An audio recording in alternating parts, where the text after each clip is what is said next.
Hi, this is Lee Garrett and welcome to another edition of Screencasts Online. Ask yourself a question. What's the most used application on your mobile device? Now, if you answer this honestly, the most popular answer by an overwhelming majority is probably going to be your web browser. Yet here at Screencasts Online, we cover the default Safari browser a lot in the iOS update videos that we do, but we've never really done a roll-up video where we look at the application from end to end. Well, today that changes, and we're going to do the first of two in-depth Safari videos. The first will cover Safari on iOS and iPadOS, and then the second one will be on macOS, and we're going to do that when Monterey has been released. Now, as this app is used so often, there are going to be elements that we cover today that, of course, you know, because you use this application pretty much every day. There will, however, be some features I'm sure that you just did not know were available to you. Okay, I'm going to open Safari on this iPhone here, and because there are no tabs open at the moment, we're taken straight to the Start page. And like all of the features that we're going to cover today, this is the same for iPadOS as well. And I'm just going to mix up the recording today by showing some features on iPhone, some on iPad. Now, this Start page is comprised of several different sections. At the top, you're going to see sites that you visit the most often, which gives you quick access to them. And the sites that you've stored in your favorites are in the section below. Now, there is a privacy report that can give you some highlights on how secure your browsing has been in the last 7 days. And we're going to cover that in some depth later. And then below that privacy report, you can access any open tabs from other devices that you're currently signed into. Now, my MacBook Pro is called Marvin, and I can see that there is a tab for The Verge open that I could access here if I wish. Beneath that, we have any items that have been saved to our reading list. And again, we cover the reading list later, as well as how to configure both this Start page via the Edit button and your Safari preferences as a whole. For now, though, let's just navigate to a website. And we do that by tapping the search field here. Please note, it used to be called the address bar, but it's now so synonymous with searching for anything that the name has been changed. And I'll type Mac. And we've got some different results here in different sections, and they've got different icons. So this top one here, Mac Stories, has got a globe type icon to the left of it. And that's to say that this is something that has had some interaction with us already. It's either been recently visited or it's sitting in our bookmarks. Now below that, the Screencast Online site has got a tab icon to the left. And that's because I've already got this page actually sitting open in a tab group.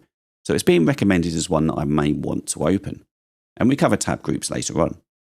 Below that, we have search options that have been provided by the search provider, in this case Google. And these icons on the right will fill in the search text with this particular text here.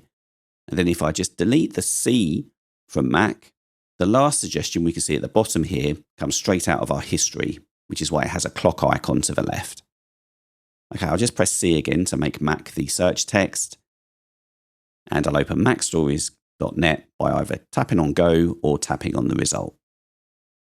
And it opens, and just scroll to view all of the text that's on the site. You know that. But one tip that I did actually learn whilst prepping for this video is that when you have a large site like this with a lot of text, if you just double tap at the top of the page with your finger, then it automatically takes you back to the top. I can't believe the amount of wasted time that I've spent scrolling frantically to get back to the top of a page. It's quite sad, really. Now, when you're browsing through a page and you see a link and you'd like to preview where that link will take you, simply long press on it. And we can see that we have two windows here. Now, the top one is a preview of the page that's sitting behind the link. And then below that, we've got a menu of actions that we can carry out. So you can open the link. You can specifically open it in a new tab. You can also open it and put it in a tab group. Now, if the link is a file as opposed to a web page, then you can download it and store it locally on your device or in iCloud. And you can also add this page to your reading list for later, as well as copy it or share it via the share menu. And then to exit this preview mode, simply tap anywhere outside of those two windows. Or you can tap the link to open it. The page browser is right at the bottom, so I'll tap the back arrow to take me back to the previous page. And if you do want to share the existing page that you're on, then tap on the Share Extension button. And just like any other application, you can share this web content via any of the apps that are listed along here, as well as scrolling down here and carrying out any of these actions, most of which we are actually going to be covering as this screencast moves forward. That's just a quick preview of one of this week's Apple-related tutorials from Screencasts Online. Screencasts Online is your premium source of Apple-related video tutorials. All of our members get access to brand new, up-to-date tutorials each week, as well as unlimited access to our entire video archive full of Mac and iOS related tutorials.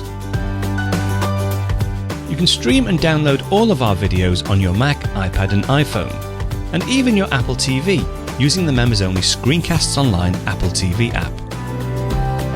Membership also includes a complimentary subscription to the digital Screencasts Online monthly magazine, published each month and packed with videos, articles, reviews, as well as hints and tips covering all aspects of the Mac, iPad, iPhone, and all of the other fantastic Apple products.